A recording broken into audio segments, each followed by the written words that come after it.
TV. Back with the starters. 50 burning questions continue here, and we are into the up-down report. Thumbs up or thumbs down. Let's see those on Twitter as well. First one, guys, is a good one. Are you up or down on the Lakers making the playoffs this year? This question is nuts. Wow. Of course they're making the postseason. That's a lock in the West, the loaded West. It is a loaded West, and there are going to be some teams that are disappointed that don't make playoffs. But LeBron James is on this team. That's true. Say no more. That's it. He led a team in Cleveland to 50 wins last year. Yes, it's the East, but they didn't have a very deep team whatsoever. This team is led by LeBron. And I watch preseason basketball, and I look at LeBron James, and I don't know if it's just sort of our expectancy of something to change every year. I watch LeBron and think, maybe he's going to fall off this year. It's year 16. He's still incredible. Right. He's incredible. He is the best player in the world. I like that the Lakers are taking a new approach with LeBron. For the past few seasons, we've seen kind of specialists around him and shooters where LeBron is doing most everything on the court to get almost everybody their shots. This is not going to be the case with the Lakers this year. I think the battle for LeBron now is going to be kind of keeping guys in line, keeping guys in the right spots so not everybody's freelancing the whole time. But I think that could be Freelance. sort of... Freelance exactly Stevenson. right. Lance Stevenson's not waiting around for LeBron to kick him the ball outside, you know what I mean? It should be an invigorating season for LeBron. He should be a little bit more engaged, and if he doesn't have to do anything, that's probably bad news for the Western Conference. It would be very strange, though, to go from 8 straight finals to out of the playoffs. Can you imagine? Yeah, exactly. I mean, I think they have to aim for third place at worst, because then they will only face the Warriors in the finals, assuming everything goes to plan in the conference finals, that is, because at least we're going to get not LeBron or not the Warriors in the finals, which is crazy to think about it this year. But, I mean, I think you want to see those two teams battle pretty strongly into the season and maybe make the finals again, just to see how LeBron goes up against the Warriors this time with a different lineup, with some younger players and with some other guys who can just create for themselves. Okay. Sounds like a silly question I asked you. You guys are all in. Come on. LeBron's stats might fall off a little bit because Lonzo will have the ball and Rondo will have the ball a little bit more, but in the end, he's going to have the ball a lot. Yeah. And that's a good sign. They don't have a lot of centers right now on this team. That's a problem. And that's a big problem. And this could be a completely different team also when we get around to the trade deadline. They can't rebound. They've done that before with LeBron's teams. Yeah, I think they're going to be fine scoring. Will they be able to stop people? That might be a concern here, especially if LeBron is going to be playing center, or that's Kuzma playing center. You know, McGee is really their only real center right now. There's some worry there, but right now in preseason, they're trying to push this ball up and down, up and down, up and down. Yeah, and how will LeBron be throughout the season if they keep pushing? Yeah. He took possessions off, with the Cavs defensively, but that team couldn't stop anybody either, and they won 50 games. Yeah, that's a good point. All right, next one here, guys. Up or down?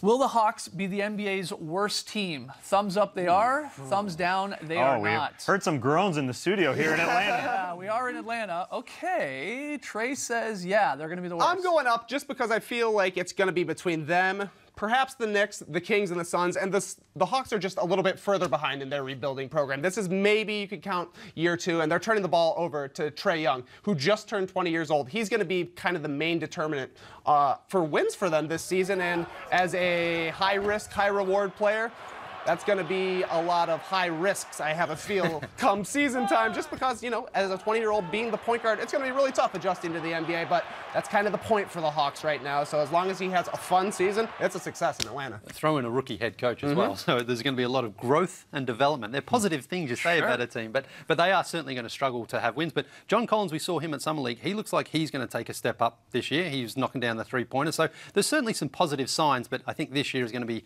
a lot of pain down at the Fortress. Yeah, I think they won't be the worst team. Jeremy Lin's probably good for a few wins. There'll be a little hot Jeremy Lin streak. Vince is probably good for half a win. I don't know. There's a couple of sanities right there. Yeah, that's right. Yeah, a lot of sanities happening. Oh, Len sanity, actually. Alex Len is on the roster.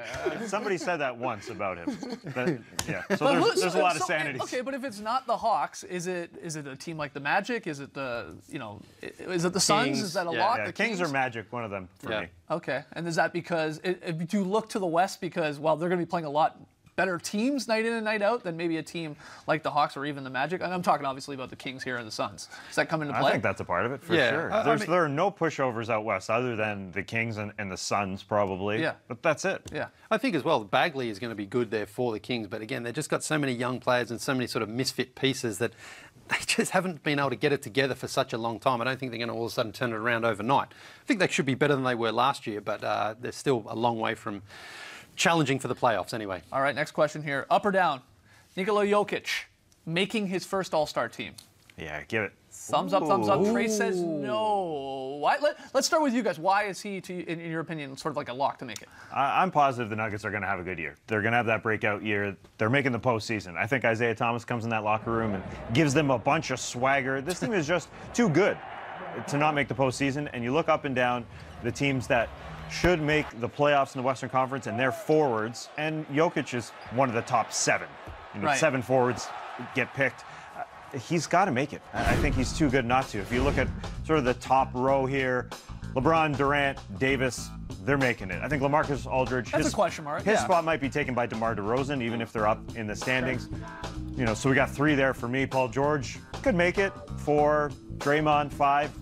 You know, Towns, but I think Jokic should be part of it. He's in the mix, there's no doubt. But to me, he's going to be in the Damian Lillard spot where we're like, yeah, he's one of the top 6 or 7, but usually he happens to be 6 or 7. Lillard got left off the All-Star team 2 years in a row because his team, the Blazers, started really slow. That has been the case for Nikola Jokic so far in his career. He was great after the All-Star game last year, 21 and 11 with still 6 assists. If he can do that at the beginning of the season, for sure, he's a lock for the All-Star game. But if he comes out and again, like he has done in the first 3 seasons of his career and is a slow starter, then he's going to be behind the 8 ball when it comes to selection time. I think what does go in his advantage, though, is it's going to be the coach's vote that gets him in, and the coaches do respect his game. They know he's a modern big. He can step out and hit the 3. He's got great hands. He shares the ball. He can go down low and score. And again, it does come down to how well the Nuggets start. Trey's got a point there. They can't be, you know, well below 500 early on, but I think they also want to reward Jokic because they do see how tough a matchup he is when they have to go against him. So I think that helps his case. He's obviously not going to get voted in above Kevin Durant and the LeBron and those superstar. guys. I think the overlooked guy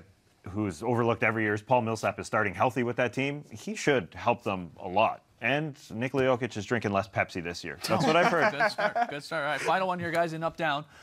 Will the starters hit 50 wedgies this season? Will we do it? Will we do it again? We did it, what, 2 years ago, right? Is that correct? Last year was horrible. We only got to 40. Everybody's positive Pete. Sure. Hey, it's the first show of the season, man. Everything's positive. It's going to be a great season. I think we're going to break the record. We're going to get 53 wedgies this year. Wow, 53. I'm going to have some beautiful wedgies. Yeah, but beautiful wedgies, yeah. I mean, we should get more wedgies. It feels like there's a lot more like 3-pointers every year. More and more 3-point shots going up, and that sort of helps your wedgie chances. Then what happened last year? Well, I don't know. It's the down year. I'm not sure. Down year. They didn't juice the balls last year. 2 years before the balls were juiced. This year, juice it again. All right, We got off to a slow start too last year. Yeah, that's fine. Will we get to 50? Let us know. Hashtag the starters. All right, when we return, our NBA season preview, it steps into the crossfire. Oh, yes. We're going to debate the NBA's best rivalry and a whole lot more. It's Tass versus Skeets. Here we go.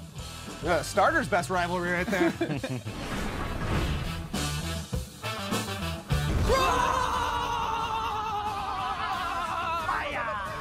Welcome to Crossfire. Here's how it works. I'm going to give these 2 guys 3 questions, and at the end of it all, I will declare a winner. Guys, here we go. Question 1.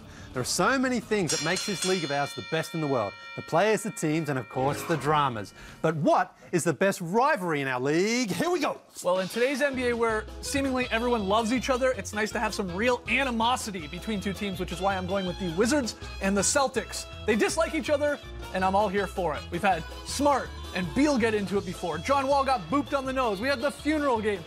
And oh yeah, we got the Morris twins, 1 on each team. Markieff Morris already saying that the Celtics are not better than the Wizards. I love it. I hope they meet again in the playoffs. I love a good boop, but I think Joel Embiid versus anyone is the best rivalry in the game. He called out Aaron Baines' man bun. He called out Mo Bamba in the preseason even. He made Hassan Whiteside disappear from the NBA circle last year. Andre Drummond, when he fouled out, having fun with his crowd there.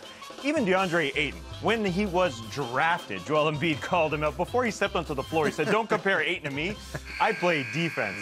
And the best part about it, he backs it up. Joel Embiid versus anybody. Interesting. Good answers, good answers. Okay, question 2. The NBA also loves a good redemption story. Seeing a player who is down and out make a comeback to the league and be a contributor on a team.